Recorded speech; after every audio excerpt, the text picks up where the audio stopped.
Uyghur xalqining faxrlik yozuvchisi Zordun Sabirning Şinjan Yoshlar O'smirlar nashriyoti tarafidan nashr qilingan Ana yurt nomli romani. Bu roman Biliqut shirkatida ovozga elinib, Biliqut to'rida anglatildi. Yufan, bu qitim So'ngmiling katta arboblar bilan keladi. Siz So'ngmilingdan bir qadam ayrılma. Jiang Jishining nurg'un odamlarini siyosat ehtiyoji bilan o'ldirib atdim. Gomindanning nurg'un kattalarını qo'lga oldim. Ular arz qilishi mumkin. Jiang Jishi og'izda Shingsay Shinjongdagi cho'ng zaminni saqlab turyapti. U bir bator deb maqtagani bilan u yeligar vaqti kelganda meni aeroplan bilan bombardiman qilishi mumkin. Men uning ko'nglini qaritib berish uchun 50 ming sar oltin taqdim qilmoqchi. Nimanchijiq? Bizga jon kerak, Yufan. Bu qitim Songxenim bilan billa Zhou Xiaoliang, He Jingwu, Mao Bangchu, Liang Hansao, Dong Shanguang, Qin Wanli, Wu Zhixiang deganlar kagudak. Bular to'limi katta odamlar. Harbiy, diplomatiya, siyosat va hiyli nayrangda har biri bir jo'giliyan. Kim biladi, ular qandoq nayrang bilan keladi tehi. Ammo men bir narsaga ishonaman. Shinjongni qo'limda chin tutib turdim. Uni vatan zeminiga yana qo'shaman. Bu to'pamni hech kim hisob qolmasimi Jiang Jishi qadrlaydi. Uning vatan ko'z qarshi bak ulug'. Tashqi Mong'oliyani o'rislar mustaqil davlat qilib qurib berdi. Jiang Jishi buning qat'iy qarshi. Qo'lidan kelsa u Balqash ko'lining berisidagi yerlarning hammasini o'rislardan tortib olib, vatan qo'yni qo'shib olg'isi bor. Siz bu yerdagi Uyg'urlarning Mong'ollardek mustaqil bo'limiz da'vatqinni unutmang. Uxlamay tush ko'rish. Bu xalq bu yerda o'sgan giyoh, to'g'roq, qor yog'och. O'zini hisob emas, davlat bo'lolig'idagi iqtidor, qobiliyat bo'lsa bo'ladi. Bularni ya birar siyosatchi, ya birar harbiyshunos boshlamchi bo'lmasa, bari yo'qi bir necha margan qaram talvalar. Ular o'chiga yaraydi. Davlat qurish qo'lidan kelmaydi. Davlat qurg'onlar hisobli harbiy dohilar, Iskandar, Chingizxon, Napoleon, Gitlerning qaysi birlari harbiy emas. Oddisi Turkiya dohisi Mustafa Kamalmi shu.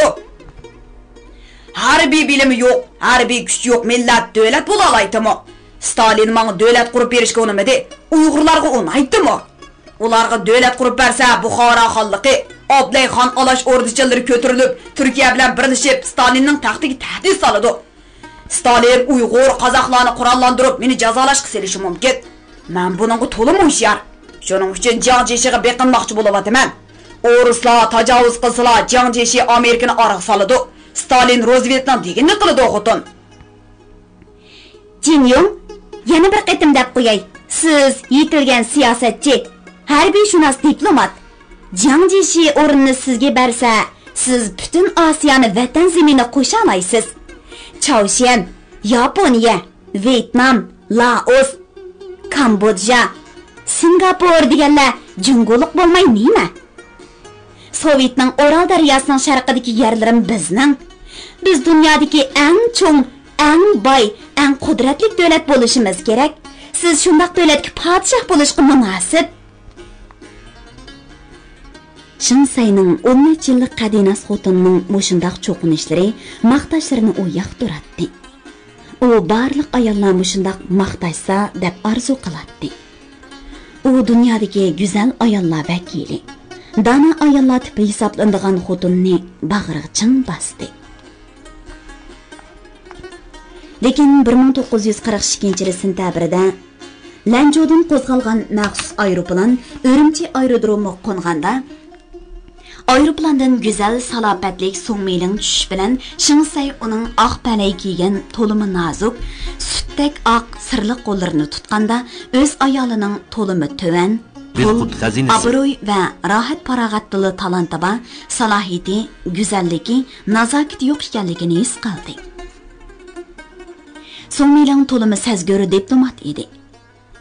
Amerikada o'qib jungocha ayollar alohidaligini yo'qotgan, hatto odatdagi so'zlariga ingliz tili aralashib ketgan sutdek oq, muomala siliq bu ayol go'zallikda, o'zini tutish va o'zini gavdalantirishda Wang Jingmining eng go'zal, danglik ayolni bekorli yengilmetmeganligini Shingdoban tushundi.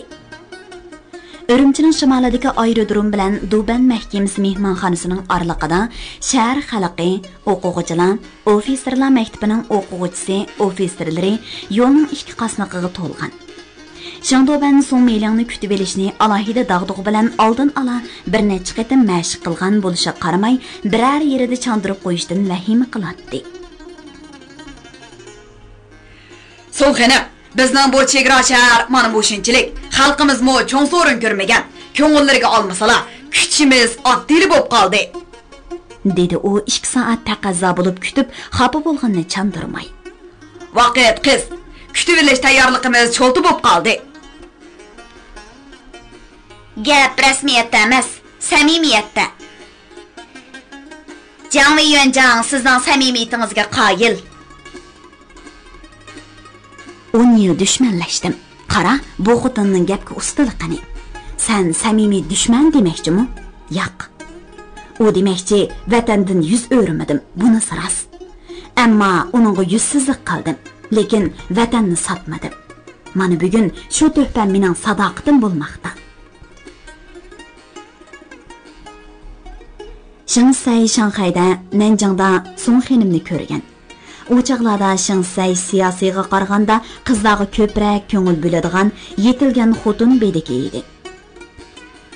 Shu chaqlarda Jiang Jishidek hammaga qo'li yetadigan kattalarni ko'zga ilmay, chiroy va badan go'zalligi, Yevropa engi va modasi bo'yicha ustunlik talashib yurgan Haynandovliq Esilzoda bir qizga Shingsay ichidan ko'yib, ta'ma va havas bilan tamshib uxlay olmagan edi. Mana bugun bu ayolning davlat rahbari san'atida kamolat egisi ekanligini ko'rib, o'zini baxtdan to'limi yiroq bir bechora his qildi.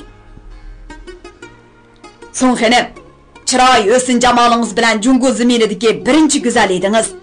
Siz Jungoda paydo bo'lgandan keyin Wang Jingwei xonimi go'zallar sahnasidan o'zligidan tushib qolgan edi.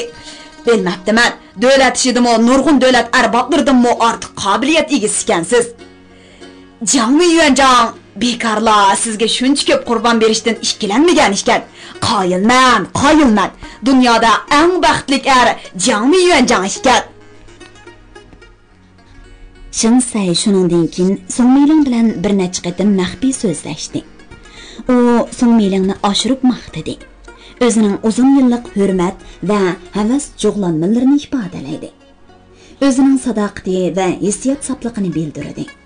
Song xonimmo Shingdobanning erlarga xos jasorati, harbiy, siyosiy va diplomatiyadagi tadbirchanligi, kaskinligi va mo'lcharlash qobiliyatining yuqorligini maqtadi. Shingdoban hech kimga hozirqadek erimigan. U barliq ham andishlarini ixtiyorsiz unutib, Xinjiangda Gomindang firqasini ta'sis qilish, Gomindang Xinjiangda harbiy qo'shin turg'izish, Gomindangning xodimlari Xinjiangga kelib qurilishga yordam berishga o'xshash cho'ng ishlarga tezda rozilik bildirdi. Sovet ittifoqining o'rnini Gomindang, Stalinning o'rnini Jiang Jishi egalladi. Birla Song Meilingning o'rnini Xiu Yufang egallay olmadi. Shingdoban mushuning uchunla ichidan o'rtandi. Song Meiling qizlar o'tir maktabini ziyorat qildi. Bu maktab uning uyi va Duban mahkamasining yanidala, shundaq bo'lsa-mu Shingdoban bir rota askar bilan maxsus mashinada Song Meilingni uzatdi. Kashqurun u o'zining haybisini ko'rsatib qo'yish uchun harbiy manevri o'tkazdi. 8-urush rayonining qo'mondoni Zhu Xiaoliang uning koni boshlig'i va Jiang Jishining ishonchli katavashlaridan biri sifatida: "Birodar, bu nima qilganingiz? Hayvini kimga ko'rsatyapsiz? Unutib qolmang. Jiang Yuanjiang 400 harbiy aeroplanni birinchi darajalik urush tayyorligi holida tutib turyapti. Song xonim Yuanjiang uchun bir davlat, navoda Song xonim uchun kichikgina tahdid paydo bo'ladi ekan. Yuanjiang qishini midiriltib qo'ysa, sizning o'rimchingiz 1 minutlik ko'l duvisiga aylanib qoladi." Devdi Shing tantirab. Har birlarining bexatarlik uchun O'rislarning qo'lidan har qanday yomonlik keladi. Ular hadab yerli xalqlarni quturtiryapti, qurollantiryapti. Men shularga hayvi ko'rsatmoqdaman, dedi. U yolg'on aytdi. u suhbatda qo'yilgan ba'zi masalalarga harbiy manevr orqali javob bermoqchi edi. Bu niyati oshkorlanib qoldi. Har qanday bir qudratli odamning o'zidan ustun raqibi bo'ladi. Hech bo'lmasa ma'lum jihatda, ma'lum masalada biri uningdan ustun bo'ladi. Napoleon 700 necha ming askarini Moskvadan chekindirganda Rossiya podshohini yoki Rossiya davlatini emas, Kutuzovni tilga olgan. Gitlermi o'xshashla Moskva bo'sog'isida 200 necha ming askaridan ayrilib, tunji qatim tumshqiga yap burni qanaganda Sovet ittifoqi yoki Bolsheviklar partiyasini emas, Stalinni tanlagan. Shandoban hozir kimni tanlash kerak? Uning bo'sog'isida bir tangdishi yo'q ayol turmoqda. U hamma jihatdan o'zining ustun ekanligini isbotlab bo'ldi. Shandoban amdi o'zini to'limi bechora, yaramsiz his qildi. So'ngmilan uni hech nimga zo'rlamadi. Gaplarda Jiang Jishining fikri mundoq degan so'zni ishlatmadi. U faqat Shinsayning yoshligi, Yaponiyadagi chig'ida Jiang Shuiliyanga qarshi gaplarni qilganligi, Jiang Yuanjangning kunchiligi, kuchlik odam ekanligini unutib, uning chiroyli oshnasi bilan tansa o'ynaganligi, bu xil qaramliq hammani erlarda bo'lavermaydiganligini, qaramliq qahramonlarning bir xil ifodasi ekanligi, o'zining Amerikada siyosatchilar bilan ko'p aralashish jarayonida bir siyosatchining diplomatiya, bilim va til harakat san'atida yetili so'rurligini his qilganligi, Shandoban Jungoda tarix betidan o'rin olishga munosib odam ekanligi bu o'xshash gaplarni qildi. 40 yosh degan toza qaranchoq. Amerika zongtini Roosevelt 1933-yili 3-oyning 4-kuni Amerikaning 32-navbatlik zongtong bo'lganda naq 50 yoshda edi. Qarang, buni o'xshashlikni. Siz 1933-yili 3-oyda taxtga chiqdingiz. Roosevelt zongtong bilan bir vaqtda, shu yili Gitlermi taxtga chiqqandanga degan so'zni siliq yumshoq aytib, uzun qoshlarini o'ynatib, chiroyli burni bilan go'zal lablarini hech bir ayol zoti qamlashtira olmaydigan bir xil nazokat bilan midiriltib qo'yib, Shinsayning tizig'iga asta dal talab qilgan vaqtida olqinni bilan urib qo'ydi. Shuncha nurg'un go'zallar, hatto Moskva tarbiyasida yetilgan rus qizlarimi Shandobanga bundoq sehrli lazzat bera olmagan edi. So'ngmilan uning ruhini tezda asir qilib oldi. Uningda maqtab uchirish yo'li bilan yetadigan biror maxfiyatning borligi yoki rastlashish sayi qiziqib, ayollar xos shaxsiy hissiyotini ifodalash istiki paydo bo'lganligini belgili bo'lmadi. Lekin Shandoban hozir o'zini huquq va amalga intilishda dunyo millatlari ichida birinchi o'rinda turadigan jungoliklardan chiqqan Yevropacha erkin fikr qilishning ulgisi hisoblab xatolashganligini sezdi. U o'lga so'ngmilan bo'lib chiqdi. Uni ko'rgan har qanday bir sirtqi go'zalligiga qoyil bo'lsa, uning bilan mundashgan har qanday bir odam uning ayollar go'zalligining tub belgisi bo'lgan adab, xuluq va hissiyat ifodalash vositalaridan ustulik bilan foydalanishiga hayron qoladi. Mana bu Shandobanning xulosasi. O'zining ustun va kuchli ekanligini ko'rsatish uchun u har xil ziyofat, uchrashish, ekskursiyalarda oldin tayyorlik qilgani bo'yicha nurg'un ishlarni qilib boqqan bo'lsa-mu, zodili ko'zlagan maqsadiga yeta olmadi. U xuddi kulkilik ish qilib qo'ygandek, boshqalar urni masxir qilayotgandek. Bo'libmi uning bilan o'zangi so'qishtirib yurgan Wu Junshin degan siyosatchi, uning harbiy kuchini ko'zga ilmaydigan Zhou Xiaoliang degan general, uning qirg'inchilik ustidan g'azablangan boshqa amaldorlar uningga nafrat bilan qarayotgandek bilinishga boshladi. Sovet harbiy siyosatchilari uni mundaq o'sal ahvolga tushirib qo'ymagandi.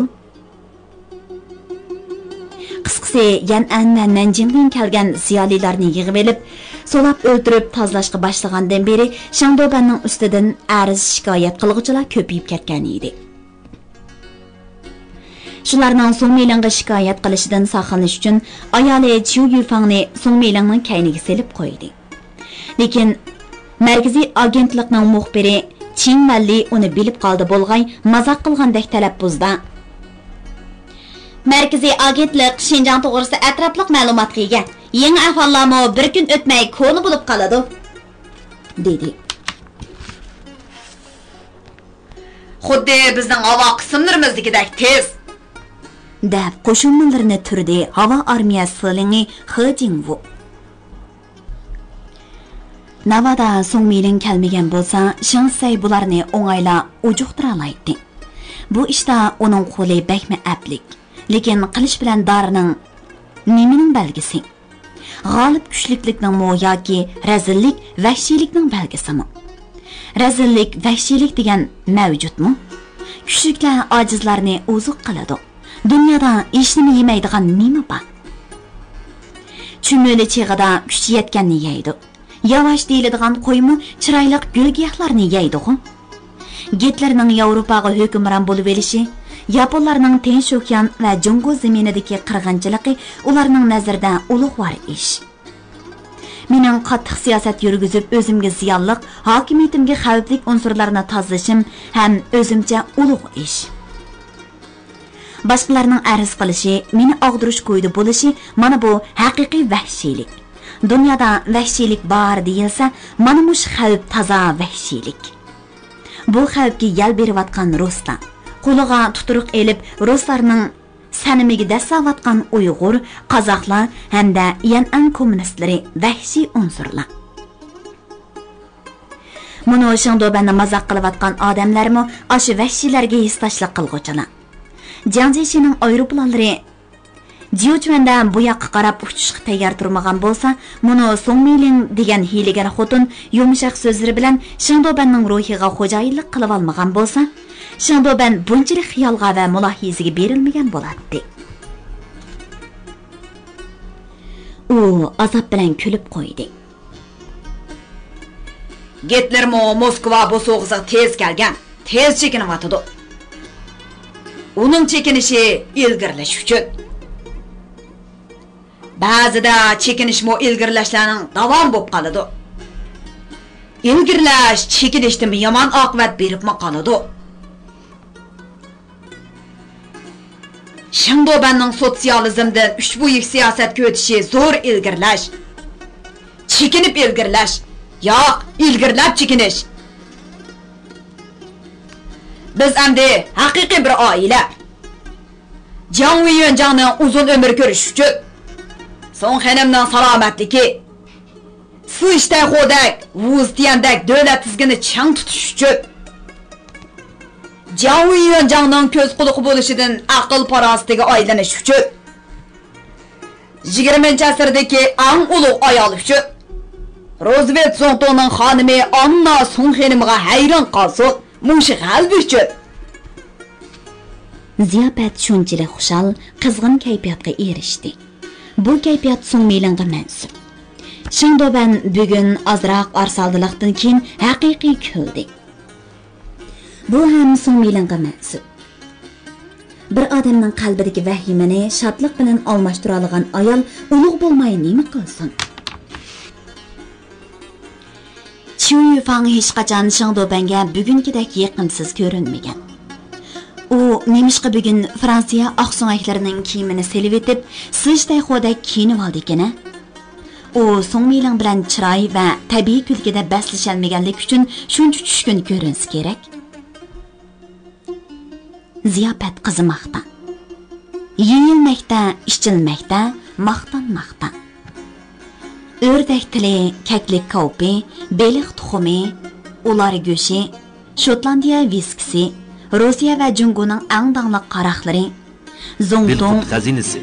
Liyuanjang ziyofatlaridan zodiri kam emas, mo'l dasturxonliq ziyofat ustili shodlik bilan madhiyalandi. Mana tansa. Shangdoban 20-yillardagi qiron chog'lariga yongan. Songmiling shundoq yengil avrishim tansa o'ynaydi ekan. Shangdoban mangzini uning mangziga yaqalagan bo'lsa yoki kishini mast qilgan sirliq atiri adikalon puroqlarini karavat puryalagan bo'lsa, har qanday odamning qo'li yetmaydigan shoxlarmi bo'ladi ekan. tayyor xulosalar bilan qanoatlanib qolgan jungoliklar hayotga yangi savol qo'yishdan to'liq qo'rqadi. Bo'lmasa Jiang Yuanjiang Song Milingdan shuncha qeri, shuncha ko'rimsiz. Shangdoban Jiang Jishidan hamma jihatda ustun. Birla mansab farqini deymasa. Shundaq turib, qandaq bir kuch Shangdobanning maydisidan ittirib, go'zal xonimni bag'riga besishdan mahrum qilib turdi deb so'rashga bo'ladi. Ziyofat oxirlashdi. Tansimi tugadi. Lekin Shangdobanning azobli xiyollari oxirlashmadi. Tugimadi. Shunga odamlarda armon tugamaydi ekanda. Balki Jiang Yuanjiang xotin bolalaridan mangulik voz kechib, ming ta'sir erishgan bu Song Miling bilan o'zini armonsiz hisoblasi kerak. Uning yangi armonlari paydo bo'lgan bo'lsa kerak. Inson qanoatning quli emas. Mangu toki o'lgicha armon qo'g'lishib yuradigan bir talva o'chi. Shangdoban bugun armon quchqidi vahimadan xoli. Lekin uning armon arzulari uni yangi tavakkulchilik, talvalikka undamoqda. U shu topda Song Miling yotgan uyga uxlash kiyim bilan kirishdi. Qaramliq xushalliqning qerindishi. Yana pushaymonga homildor bir qiliq. Allaki yaqinlashgan odamlarga turmush hamon keyingisini taqdim qiladi. Song xonim sut bilan badanni yuvatish kerak. Talvilik fojia bilan oxirlashmasin. Hissiyat talvilik uningga pushaymondan boshqa ishni qoldirmadi. Atsi aeroplan yerdan ko'tarilgandan keyin Shinsay qattiq pushaymon bilan levini tishlab qoldi. Endi mono 1.600.000 kvadrat kilometr yerning xo'jayini Shangdoban emas, Jiang Jishi bo'lib qoladi. Nört kelganda u endi Shinsayni yo'tkab akitadi, hatto o'ltirib yetalaydi. Jiang Jishining heliqi Dayli degan jallati Juntumning 300 necha ming jasosi orqali Shangdobandaklarni o'ng'ayli joylashtirib yetalaydi. U ruslarning KGB'sidan qilishmaydi. Jinyong, nima bo'ldingiz? Chiroyingiz o'msa. Ayoli uni qaytib qolgan yerda jaynikidan asta tutib, muloyimlik bilan o'ziga tortdi. Charchab ketdingiz? Yuring, hozirla Janubiy Baqo'rug'a yoki Nansanga ketaylik. 1-2 kun dam oling. Ayrılıp qoldim, dedi Shing bosh oxiri yo'q gapni qilib. Tugidi. Kimdan? Nima tugidi?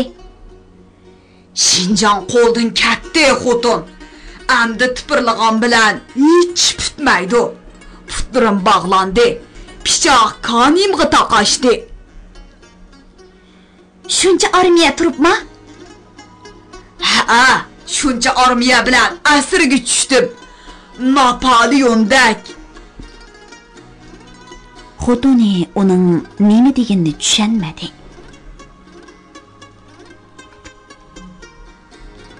Anglayotganinglar Bili Qutoridan anglatilayotgan ovozli asarlar sahifasi.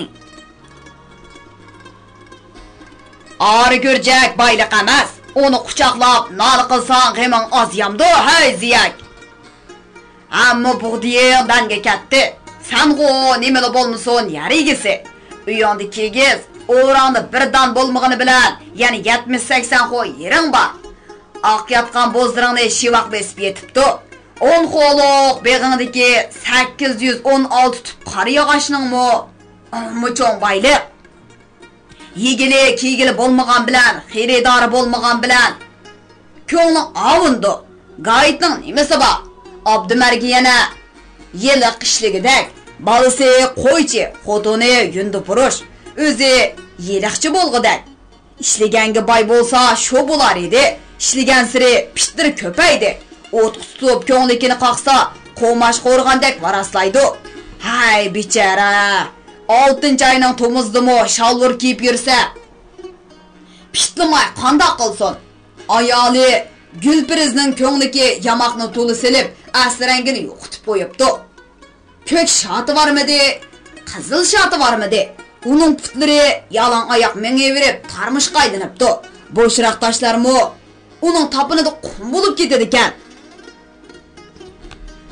Gulpiri seg'izg'i sezik bo'lib Saidni tug'di. Batur bularmikin desak, u bolsimi qo'ychi bo'ldi. Rayhonda xotinlar Batur tug'di. Ey ziyak, xotining nimaga sezik bo'lib edi? Aras, singirg'a deb eding ha? Mahallining o'ttirsidagi 400 yillik qeri qor yog'och yozning tomuzlarida 29 uylik Taranchi mahallasiga soyiman. Dehqonlar sahar turib chig' tevilg'i elib, etizlarini aylanib qaytib keladi, otlarini o'stan bo'ydagi qeri so'gatlarga bog'lab qo'yib, osh vaqtliq atgan choylarini ichishib, shamlarini chaynishib, qeri qor yog'och ostiga keladi. Putlarini sunib, beshini bo'rtib chiqqan yiltizlarga qo'yishib, o'ngda yetib parangga tushadi. Shahardan yangi xabar ochiqqanlari og'ziga tegmay so'zlaydi-da, yillab shahar yuzi ko'rmaganlari hayron bo'lishadi. "Pa, mana qara ha. Dabanjing degining bir tangni kelamdi" deb so'rashadi. So'zligichimi oshxonada odamning ko'pligi, Tangjoning yengilmay shuncha odamga osh juvib, pulning naqson deb varqiraydiganligi, Konka deganga osmon palak teri besib, ko'chadan to'p-to'z tutib manganda otlarning urkib, qechib, jon olg'ili tasla qolganligi, juma namoziga Elmaxun masjidiga kelgan odamning ko'pligiga o'xshash nurg'un ishlarni so'zlaydi. Lekin hozir shaharga kirganlarmi yo'q. Yozda qum arshangda bo'lgan ishlar to'la deyilib ko'nrab ketdi. Gayetning uy bisati bar yo'qi yerim parcha kigiz bilan qozon qumush. 4 saman yostiqni chanaga besib, mahallidan Abdumar Mingbegining tuzligiga ko'chganligi bugungi yangi gap. Parangay taqidi bo'lib edi, uning mushtak egiz gavdasi. Gulpiriz ismli xotinning bir ko'zidagi eqi, kichikini po'qiqi va ko'nglikining sirtida polanglab turadigan xaltadek bo'sh amchiki va ularning pit sirkillari to'g'risida gap qizib ketdi. "Ey Abdumar, bu yil 24 xo bug'doy teribdi deydi, rostmi?" "Nim deydi ma bu? 44 xo." "Yo'q, 24. Ko'tirmayroqning nerisi 6 shon, har biri 10 futdan qancha? Kuzakning nerisi qancha terisi teraydi, Alloh azal." deb gapni tartib oldi Mira qozi bom ovozda so'zlab. "Ummo ma'zamzod tayji hekimdak hukumatning seliqini 8 asla oshirib elavotsa." "Nima deding Mira hoy? Nima kim? Ma'zamzod tayji hekim." "Ha, ismilimi bir so'r ekan-ku uni. 8 asla degana." "O degan Xolzodxonning ora o'stanli quli Xalpamning qizidan topgan o'g'li. Bu yil 1942-yil 6-oy bo'lsa, uning o'lgan yili 1864-yili. O'lgili 78 yil bo'pti-da. Abdumar shuning yo'lini tutdi. Xay puli, say puli, cho'p puli, yardeni, yo'l puli. Xayriya, o'shir zakot. Voy, dehqonning seliqi hozirmi 32 xo'dan kam emas. Ma'zamzotmi zolimlik qilib xonga yarg'an. Abdumarmi shu? Hokimning o'rinbosari bo'lib bekor o'smidi. Zolim bo'lsa o'ziga, bizga nima edi? Zolimlikni xotini qilmaydi, san qildi u. 7 xo yeringa 10 xo seliq solsa, nimangni berasan? Uning bug'diy qavatli bo'pti. O'rmichi salar ha qachon? Biz berib bo'lib olayli. Ish bo'lmasa 10 xo'rini. Shu chaqda mahallining shimolidan qashon qeri baytalga sangayan o'ldirib, mahalliy imomi qariyag'ash to'yiga keldi. "Pa, Mingbegining uyiga chiqqan mehmonlarning ko'pligi mashina bilan Do'tay, Koloska, Xodik, yo'rg'otlar bilan shahar baylar ko'tarilib chiqdi. Qo'g'unliqning barngida o'ltirib sanib edim. Mashina 7, Koloska 20 chiqdi. Eshakchi imom, dedi hassiga taynib, malxini singan kiyib, uydan amdili chiqqan Muxtarbay. Eshakchi nachis chiqdi.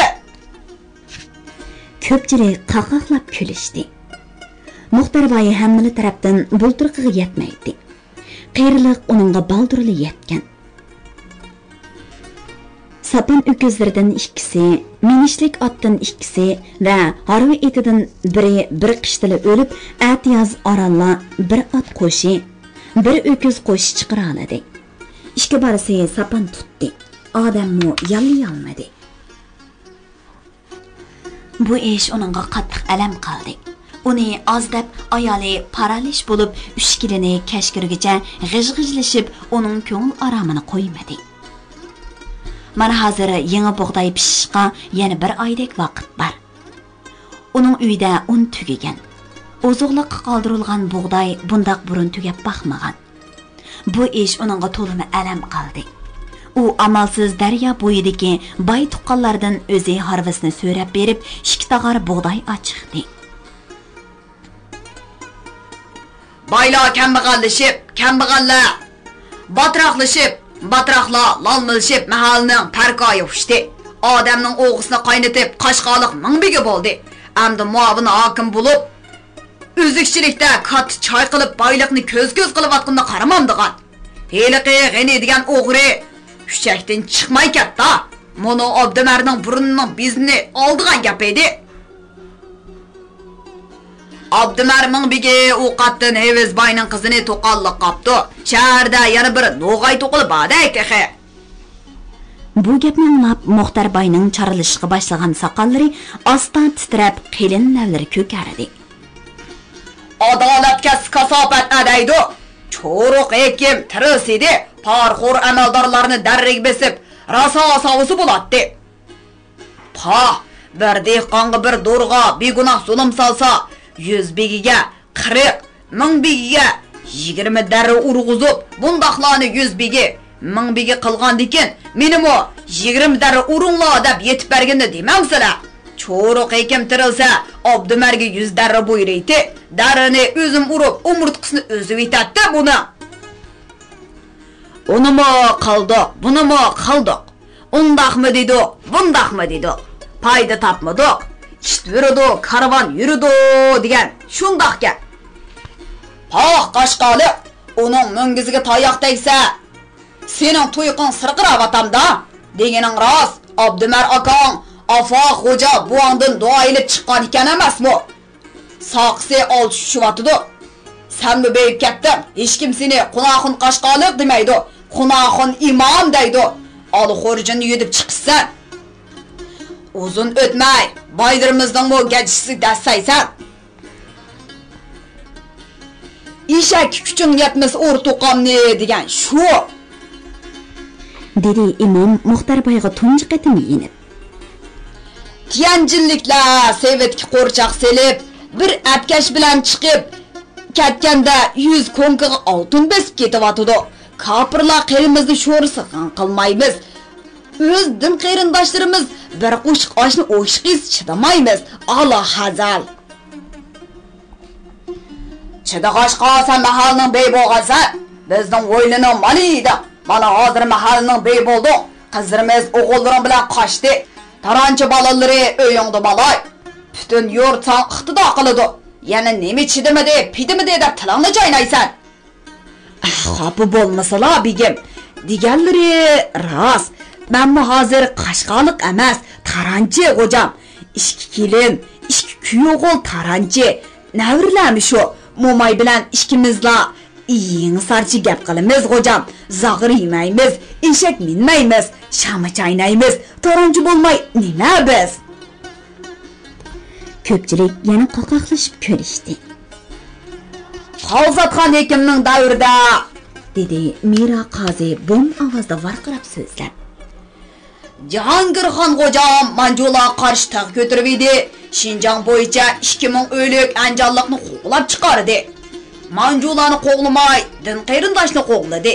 Texi Manjularning din qarindoshlarimizni yo'qitishga madad beramiz deb 2000 taranchi dümbimizga 50 jingdan oshliq ortib, 1300 chaqirim yo'lni piyoda minib, G'o'ljidan Aqsuga bordi. Muzdavonda o'lganlar, Tola tuzda yetib to'nglab qolganlar ko'p. Manjularni deb jinimizni tishdi. O'zning qarindoshlarimiz zulmga qarshi tag'i ko'tirsa, ularni yo'qotishga yordam qildik. Pa, mavhaqnoy, bu ish qachon bo'lgan bir aka? Mutoli xalpitim so'zlaganda xotiramda qolgan 1825-yili deyman. Yo'q, xatolashdilar miroqozi, dedi imom. Sili degan 1825-yili Jahongir Xo'jamni Beyjingga opirib o'lim jazosi bergan choq. 2000 taranchi 50 jingdan oshliq yudib, Manju askarlariga yordam qilgan choq 1830-yili 6 shaharning 4'ida hamma haq Manju qarshi qo'zg'algan gap. Manjular 30 ming jiq askar akilib qirg'an gap. Shu 30 ming askar Aqsuda turgan gap. Ularning qo'rsqini deb kuchadim 1000 odam, 200 arva, 500 ot, 1500 kala, 1000 eshak bilan Aqsuga oshliq to'shigan gap. 2000 taranchi mana shu chaqda anglamadim demanglar. Buningdan 112 yil burun G'o'ljidan Muzat yo'li bilan piyoda oshliq yudib to'shigan o'zining o'zi. Sen kimdan anlığa qunaqın imam? Mutaali xalpam, zerib qarajim, tibzat xalpam, man degan yezvogan gap, o'zining o'zi. Yaraysa Qashqoda, gaping joyida. Manjular biz xalqni yo'qotsin deb oshliq to'shidik. Bu gapni Muzatdan oshqicha men manglagan. Hozir Movana Abdumar Shingdobanga yordam qilib dehqonning seliqini ko'paytiryotdi. Nilqadagi g'ayri Nuriylarni tutishga necha ming mashin askar keldi. Tog'di yo'l boshlig'ichilarmi Uyg'ur, Qozoq. G'ojini yozajimni tutib berganmi, so'roq qilganmi, darg'an osqanmi Uyg'urmish.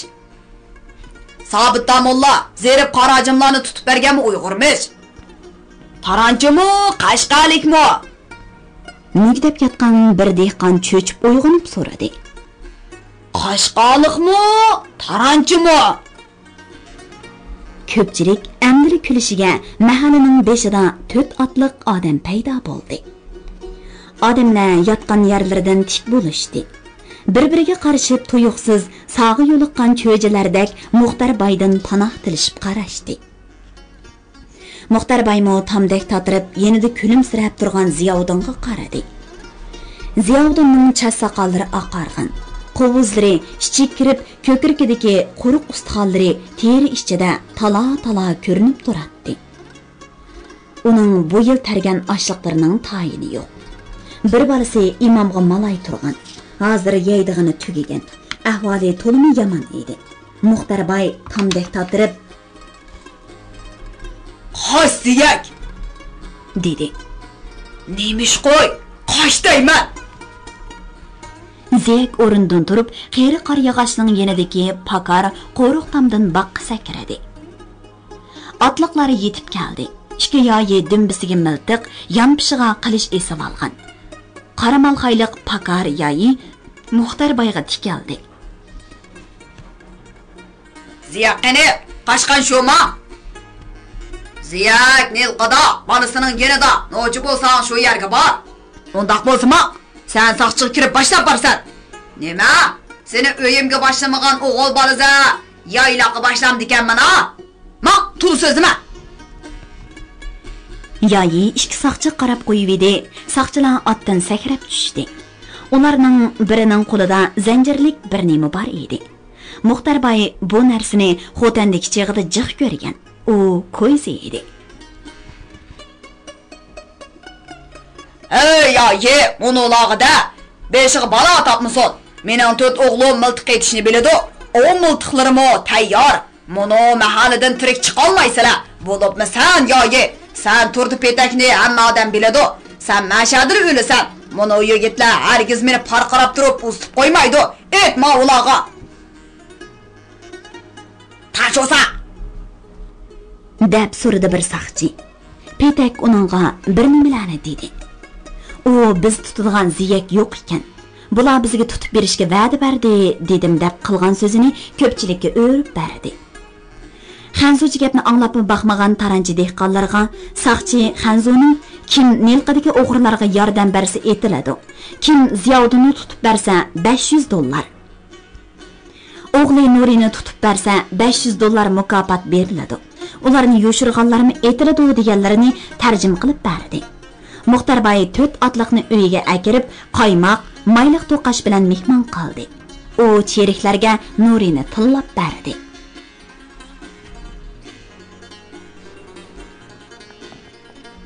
Beliqut şirketida ovozga elinib, Beliqut to'rida anglatilayotgan Uyg'ur xalqining faxrlik yozuvchisi Zordun Sabirning Xinjiang yoshlar o'smirlar nashriyoti tarafidan nashr qilingan Ana yurt nomli romanini bugun mushargacha anglatdik. Davomini atik anglitishimizda davomli anglatamiz. Bu roman Xinjiangning har qaysi joylaridagi Shenhua kitobxonalarida sotiladi. Do'stlarning bu romanni setib olib saqlab qo'yishini alohida tavsiya qilamiz.